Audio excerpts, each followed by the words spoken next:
Saludos, sean bienvenidos a Euronews Hoy con toda la actualidad de Europa y del mundo. Comenzamos hoy el informativo de una forma diferente para mostrarles estas imágenes que han conmocionado al mundo entero. Son cientos de cadáveres, incluso tirados en las calles con signos de ejecución o en fosas comunes en Bucha, localidad cercana a Kiev, de la que el ejército ucraniano ha retomado recientemente el control. Ucrania acusa a Rusia de crímenes de guerra, aunque el Kremlin lo niega. La Unión Europea ya ha anunciado al respecto que habrá más sanciones. En esta edición de Euronews Hoy analizaremos toda la información sobre la guerra en Ucrania y sus implicaciones en Europa, donde han tenido lugar dos elecciones, en Hungría y en Serbia. En ambas han ganado los candidatos más cercanos a Vladimir Putin.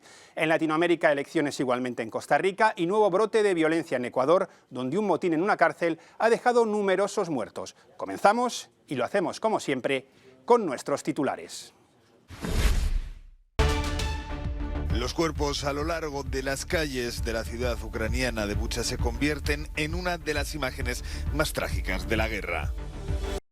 El ultranacionalista primer ministro húngaro Viktor Orbán se asegura un cuarto mandato. El dirigente europeo más cercano al presidente ruso Vladimir Putin frena las aspiraciones de cambio. El populismo nacionalista de Aleksandar Vučić arrasa en las elecciones parlamentarias y presidenciales de Serbia. El economista y exministro de Hacienda, el conservador Rodrigo Chávez, será el próximo presidente de Costa Rica. Chávez tiene una mano a su contrincante, José María Figueres, para trabajar juntos. Al menos 20 presos murieron este domingo en un enfrentamiento entre bandas dentro de la prisión de Turi, Ecuador. El ataque también dejó 10 heridos. Son algunas de las imágenes que retratan de manera más trágica el horror provocado por la invasión rusa de Ucrania. En la ciudad de Bucha, próxima a Kiev, el rastro de cadáveres a lo largo de las calles, después de que los soldados ocupantes se retiraran, ha provocado la indignación internacional. Algunas de las víctimas tenían las manos atadas y habían sido tiroteadas a corta distancia. Hasta ahora se han retirado los cuerpos de 410 civiles. El presidente ucraniano Volodymyr Zelensky ha calificado las matanzas de genocidio. Quiero que todos los líderes de la Federación Rusa vean cómo se cumplen sus órdenes, este tipo de cumplimiento, y hay una responsabilidad común. Por estos asesinatos, por esta tortura, por los brazos volados, por las explosiones tirados en la calle, por los disparos en la nuca.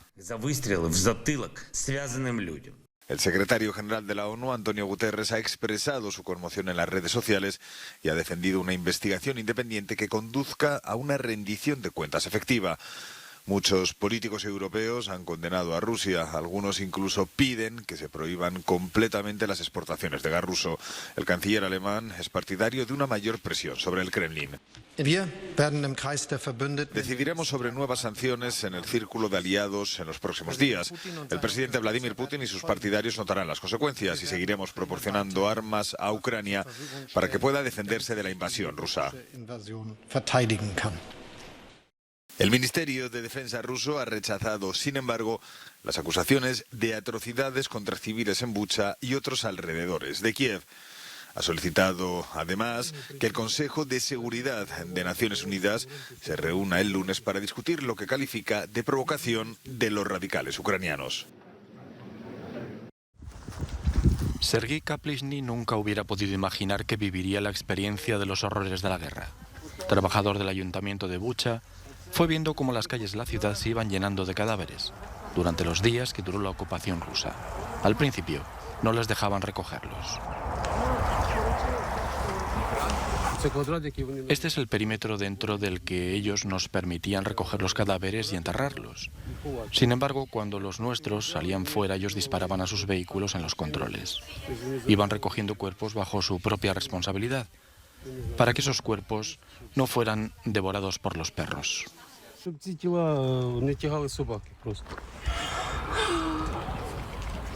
Hombres, mujeres, ancianos, las historias del horror vivido son tremendas. ¿Sabe? No se lo deseo ni a mi peor enemigo. Una madre da a luz, y que cualquier madre pueda pasar por esto duele. Es una herida que nunca sanará. Estas imágenes captadas por un satélite muestran la fosa común, donde yacen decenas de cuerpos. Rusia niega cualquier responsabilidad de sus soldados en estos hechos. Ucrania no tiene duda alguna. Rusia ha provocado que el domingo haya sido un nuevo día trágico para la ciudad de Kharkov. Según el gobernador regional, 7 personas han muerto y al menos 34 han resultado heridas, entre ellas 3 niños. El enclave, situado al noreste de Ucrania y próximo a la frontera rusa, ha sufrido graves daños desde el comienzo de la invasión el pasado 24 de febrero. Varios misiles también impactaron en el puerto ucraniano de Mykolaiv, en el Mar Negro. Los servicios de emergencia ucranianos aseguran haber recuperado más cadáveres del edificio del gobierno regional que fue objeto de otro ataque ruso. El número de fallecidos se eleva a 36.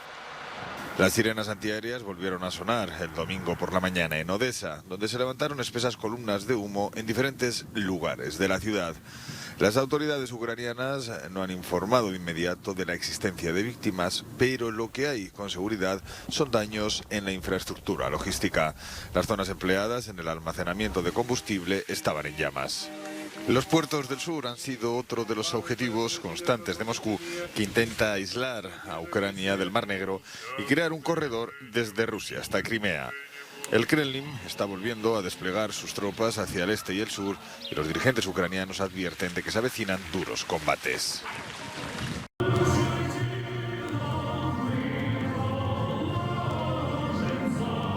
Con el himno nacional ucraniano comienza una serie de entrenamientos militares preparados para los civiles ucranianos.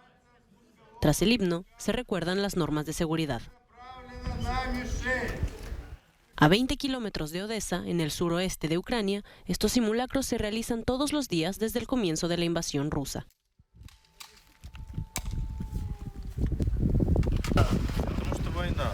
Nos entrenamos porque ahora es una guerra, porque hay muchas armas, porque las armas pueden llegar a los civiles en cualquier momento y tienen que ser capaces de usarlas con seguridad, de usarlas adecuadamente contra el enemigo para no herirse a sí mismos y para no herir a sus seres queridos. Hasta ahora, desde principios de marzo, en poco más de un mes han pasado más de 3.000 civiles. Alexandra, por ejemplo, es maquilladora y recepcionista de un salón de belleza.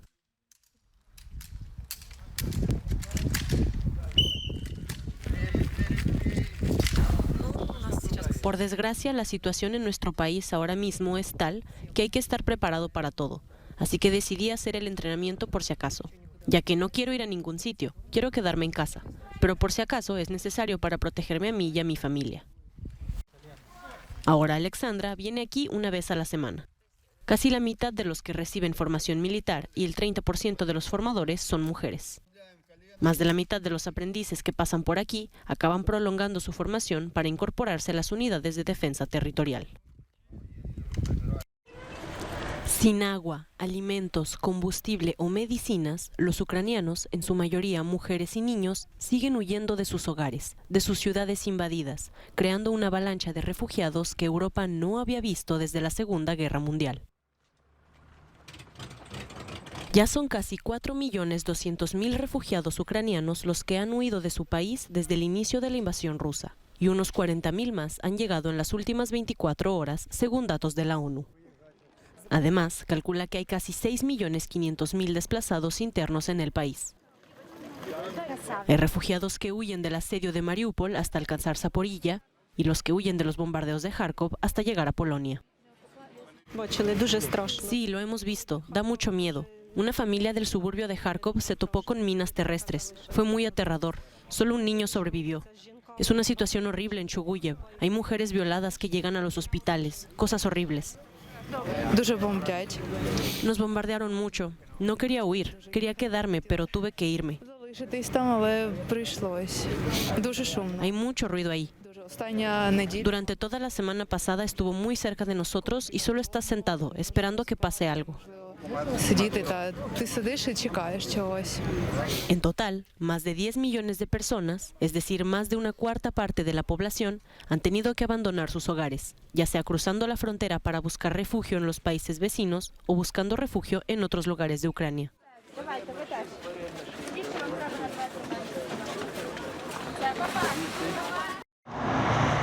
En Suiza no solo hay chocolates, relojes y bancos, la existencia de innumerables búnkeres y refugios nucleares con capacidad para albergar a todos los habitantes del país ha pasado de ser una peculiaridad helvética a convertirse en una decisión estratégica que llama la atención en el contexto de la invasión rusa de Ucrania. En la actualidad, este sistema de refugios tiene sentido, dice esta responsable de seguridad civil. Hubo un momento en el que las cámaras federales querían eliminar los refugios, pero ocurrió el desastre de Fukushima y nos dimos cuenta de que hay centrales nucleares en Suiza y en muchos lugares de Europa y vimos que eran útiles, fueron diseñados con ese objetivo y pienso que debemos conservarlos. Con lo que está pasando en el mundo debemos mantenerlos en estado de funcionamiento. Desde los años 60, todos los municipios suizos han construido búnkeres nucleares para sus residentes. Los refugios también son obligatorios en casas y edificios a partir de un cierto tamaño. Espacios subterráneos que a menudo fueron utilizados como almacenes o bodegas, pero que ahora se observan desde un nuevo ángulo. Amplio triunfo del primer ministro húngaro, el ultranacionalista Viktor Orbán, que consigue un cuarto mandato en las elecciones generales celebradas este domingo. Su formación política, Fidesz, revalidará la mayoría absoluta de 2/3 en el Parlamento húngaro para continuar con los cambios constitucionales que han permitido a su gobierno controlar todas las estructuras del Estado. El dirigente europeo, considerado como el más cercano al presidente ruso Vladimir Putin, ha dado al traste con las aspiraciones de la izquierda. Esta vez hemos luchado contra las fuerzas más grandes. La izquierda en casa, la izquierda internacional, los burócratas de Bruselas, todas las organizaciones del Imperio Soros, los principales medios de comunicación internacionales. Y además, también el presidente ucraniano. Nunca tuvimos tantos oponentes. La coalición Unidos por Hungría de los 6 partidos de la oposición ha sufrido un fracaso estrepitoso. Su candidato a primer ministro, Péter Márki-Zay, no ha ganado ni en su propia circunscripción. La única sorpresa de estas elecciones húngaras ha sido el partido de extrema derecha Nuestra Patria, que consigue 7 escaños tras superar el preceptivo umbral del 5% de los votos. Estos comicios han puesto de manifiesto una vez más la capacidad de Orbán para interpretar los sentimientos de los húngaros tras la invasión rusa de Ucrania. Guerra o paz, su principal lema de campaña, ha llevado a los electores a apostar por la estabilidad. Sus críticos denuncian que el control que ejerce sobre los medios y la reforma del sistema electoral limitan las posibilidades de cambio. Además de las elecciones generales, los húngaros votaban sobre la ley que prohíbe educar a los menores en materias como la homosexualidad o el cambio de género. Una iniciativa que fracasa por falta de quórum al no alcanzar el 50% de los votos válidos. El gobierno húngaro buscaba el respaldo popular a una ley que lleva un año en vigor. Una ley que provocó la apertura de un procedimiento de infracción por parte de la Unión Europea al considerarla homófoba, discriminatoria y contraria a los valores comunitarios. La victoria de Viktor Orbán no ha sentado del todo bien en Bruselas. Vamos a conocer cómo se ven las cosas desde allí con nuestra corresponsal Maeve McMahon. El resultado de las elecciones húngaras no ha sido una sorpresa para la burbuja de Bruselas aquí. Saben lo popular que es Orbán y la influencia que tiene sobre los medios de comunicación húngaros. Pero la noticia ha sido un golpe y un pequeño dolor de cabeza para la Comisión Europea, a la que le hubiera gustado ver un cambio en el panorama ahí en Hungría, un cambio de gobierno, porque todavía tiene que lidiar con la causa de colisión entre Budapest y Bruselas que ha estado sucediendo durante años. Quizá recuerden que en 2015, cuando el presidente de la Comisión Europea, que era Jean-Claude Juncker, estaba en una cumbre en Letonia y saludó entonces a Viktor Orbán diciendo «Aquí viene el dictador» o la dictador, y dándole una gran palmada en la espalda. Eso inspiró bromas divertidas en aquel entonces, pero 7 años más tarde las cuestiones sobre el retroceso democrático y la libertad de los medios de comunicación siguen sin ser tratadas adecuadamente. Por eso esta mañana hemos visto a muchos observadores de la UE frustrados y decepcionados que han acudido a Twitter para decir que, en realidad, deberíamos ser suspendidos de la Unión Europea. Y mucha decepción por los comentarios que hizo anoche Viktor Orbán en su discurso de victoria, llamando al presidente ucraniano Zelensky un adversario. El populismo nacionalista de Aleksandar Vučić convence a los serbios. El actual presidente revalida el mandato en las elecciones del país balcánico y su partido además conseguiría la mayoría de asientos del Parlamento.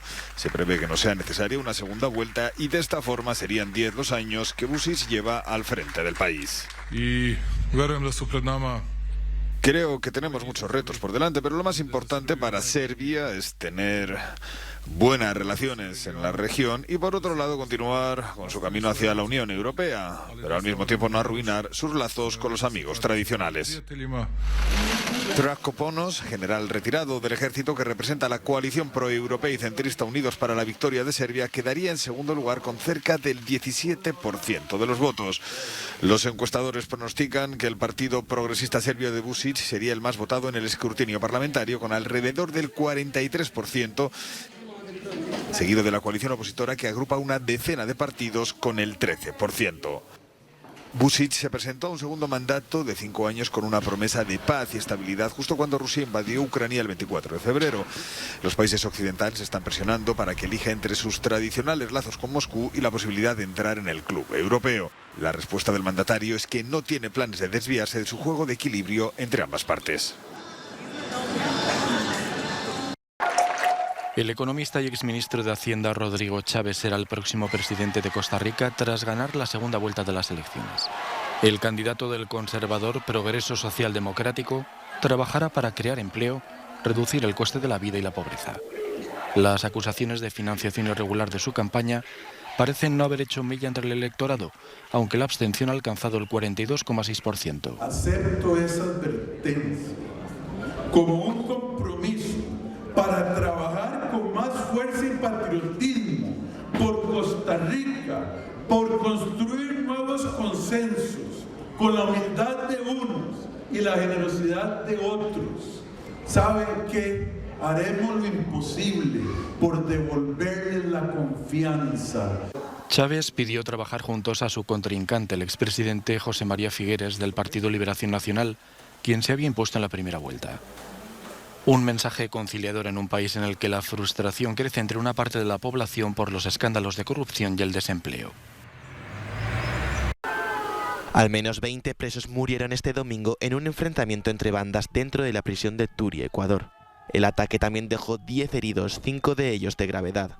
El año pasado, 316 reclusos fallecieron en las prisiones debido a las peleas entre bandas rivales. El ministro del Interior, Pedro Carrillo, afirma que el gobierno tomará las acciones necesarias para acabar con esta amenaza.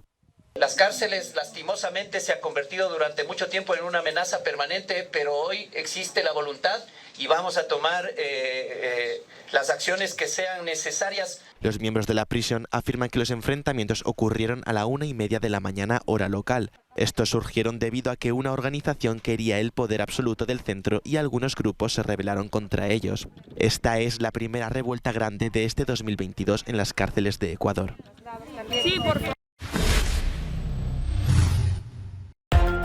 Perú asegura que acatará cualquier decisión de la Corte Interamericana de Derechos Humanos sobre el expresidente Alberto Fujimori. Lo dijo el abogado del Estado en una audiencia virtual de la Corte.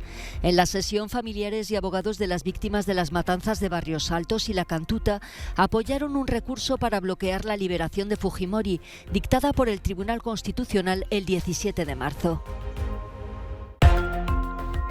El confinamiento no frena la COVID en la mayor ciudad de China. En Shanghái se han detectado 438 casos confirmados y casi 8.000 asintomáticos, lo que supone un aumento con respecto al día anterior.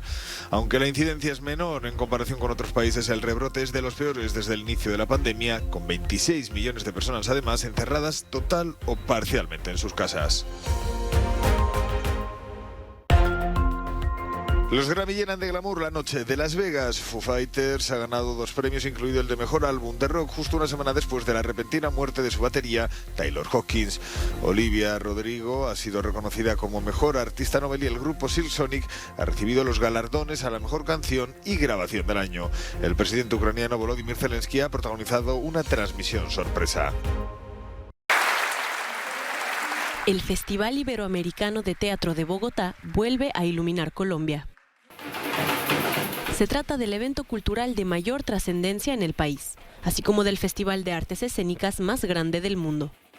Con 30 obras en 16 teatros, invitados bogotanos, colombianos y extranjeros se reúnen para disfrutar de una gran variedad de obras nacionales e internacionales. Una de las obras más llamativas del programa es Victus, o Víctimas Victoriosas, ya que no es interpretada por actores comunes. Estoy sanando las heridas de la guerra y de mi familia. Exguerrilleros, exparamilitares, exmilitares y víctimas civiles, todos juntos estuvimos y hemos estado trabajando juntos para contar esta historia que no tiene una sola verdad, que tiene muchas verdades. Una obra que busca honrar la realidad que vivieron, tanto víctimas como victimarios del conflicto armado en Colombia, en un espacio de reconocimiento mutuo a través del arte como herramienta de catarsis colectiva.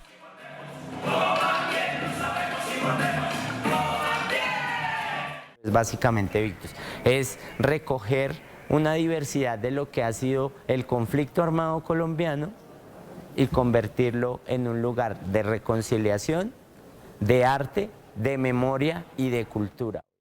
Una oportunidad para revisitar la historia de Colombia desde otra perspectiva, pero también para disfrutar de comedia, de teatro familiar, de literatura y de obras que inviten a la reflexión. El Festival Iberoamericano de Teatro de Bogotá se realizará del 1 al 17 de abril. Hasta aquí llega esta edición de Euronews Hoy. Gracias por acompañarnos una vez más. Ya saben que pueden seguir informándose en nuestros boletines y en nuestras plataformas digitales. Les dejamos con el No Comment del día, que nos llega desde Córcega, donde una manifestación por la muerte del independentista Iván Colonna terminó con enfrentamientos entre parte de los asistentes y la policía. Hasta mañana.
Oh, oh.